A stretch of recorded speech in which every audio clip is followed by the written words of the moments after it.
Hello everyone. तो आज का केमिस्ट्री में टॉपिक है हेनरी का नियम। तो जो हेनरी का नियम है वो गैसों का द्रव में विलयन है, जहाँ पे गैस विलेय और द्रव विलायक है। तो यह नियम किसी द्रव में गैस की विलेयता पर दाब के प्रभाव को व्यक्त करता है कि जो गैस है वो द्रव में कैसे विलेय होगी और उस पर दाब का क्या प्रभाव पड़ेगा। इस नियम के अनुसार यदि कोई गैस विलयन बनाने की प्रक्रिया में रासायनिक रूप से अपरिवर्तित रहती है, मतलब गैस ऐसी होनी चाहिए जो रासायनिक रूप से अपरिवर्तित रहे, तो स्थिर ताप पर द्रव के एक निश्चित आयतन में ताप स्थिर रहना चाहिए, आयतन निश्चित होना चाहिए।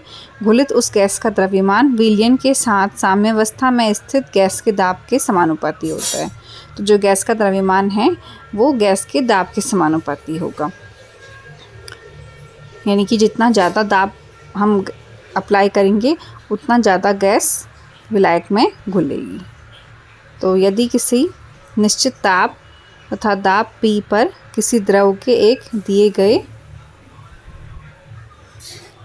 आयतन में अगर m ग्राम गैस घुली हो,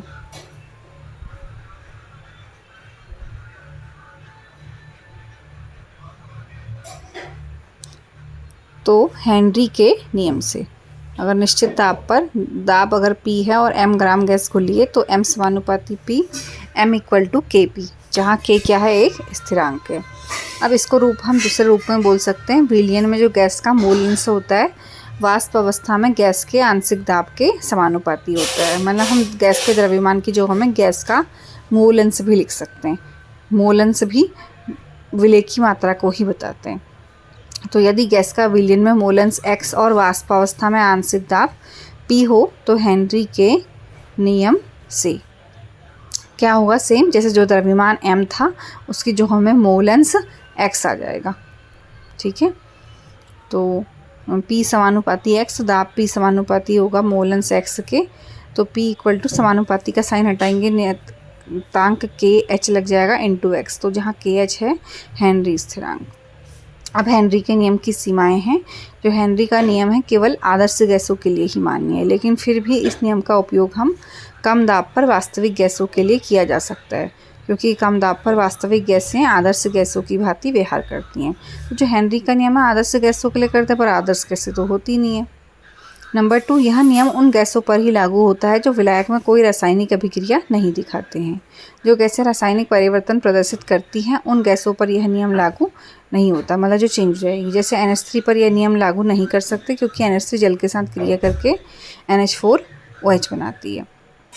और जैसे यह नियम उन गैसों के लिए भी लागू नहीं होता जो जल या किसी अन्य द्रव में घुलकर अपने आयनों में टूट जाते हैं। जैसे HCl गैस, अगर HCl गैस को हम जल में घोलेंगे ना तो H+ और Cl- आयन बनाएगी, तो मतलब HCl तो गैस रही नहीं, तो हम ऐसी गैसों के लिए भी हेनरी का नियम लागू नहीं कर सकते। तो ये 3 हेनरी के नियम की सीमाएं थी। अब हम हेनरी के नियम का अनुप्रयोग पढ़ेंगे, जिसमें पहला है शीतल पेय पदार्थ या सोडा वाटर में CO2 की विलेयता बनाए रखने के लिए बोतल को उच्च दाब पर बंद किया जाता है। जैसे हम मार्केट से कोल्ड ड्रिंक लाते हैं ना, उसमें CO2 गैस होती है, टाइट ढक्कन होता है, तब तो उसके अंदर गैस खुली होती है। जैसे ही हम ढक्कन खोलते हैं तो गैस उड़ जाती है, मतलब उसमें दाब होता है, दाब के कारण गैस खुलती है। नंबर 2, गहरे समुद्र में गोताखोरों को उच्च दाब की वायु से सांस लेनी पड़ती है। उच्च दाब पर वायु में उपस्थित N2 तथा O2 की रक्त में विलेयता अधिक होती है। देखिए, इसको ऐसे समझते हैं, जैसे हम समुद्र में जितना गहराई में जाएंगे उतना ज़्यादा दाब बढ़ेगा। तो दाब बढ़ेगा तो जब हम सांस लेते हैं, ऑक्सीजन लेते हैं, दाब बढ़ने से हमारा जो रक्त है, ब्लड है, वो द्रव है, उसमें जो गैस है लिक्विड, उसकी विलेयता भी बढ़ेगी। तो उसमें तो कोई नुकसान नहीं होगा, लेकिन जब गोताखोर समुद्र से ऊपर की ओर आएंगे तो फिर से दाब तेज़ी से घटेगा। तो दाब तेज़ी से घटेगा तो जो हमारी बॉडी में, ब्लड में एक्स्ट्रा ऑक्सीजन घुली थी ना, अब वो बाहर निकलेगी। तो बाहर निकलेगी तो इससे बॉडी में हमारा पेन होगा गोताखोरों को। तो इससे बचने के लिए हम उनके गैस सिलेंडर में हीलियम गैस मिलाते हैं।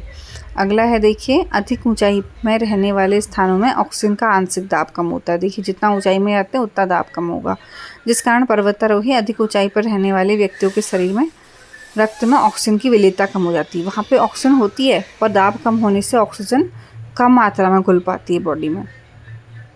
तो कम मात्रा में घुलती है तो बॉडी को उतनी ऑक्सीजन नहीं मिल पाती है, तो ऑक्सीजन की कमी के कारण उनका शरीर कमज़ोर हो जाता है और उनके सोचने समझने की क्षमता भी कम हो जाती है। जिसको हम एनॉक्सिया कहते हैं। तो कुल मिला के जब गहराई में जाते हैं गोताखोर, तब वहाँ पे दाब बढ़ता जाता है। तो दाब बढ़ने से एक्स्ट्रा ऑक्सीजन खुलती है। तो जब गोताखोर ऊपर को आएंगे तो एक्स्ट्रा खुली हुई ऑक्सीजन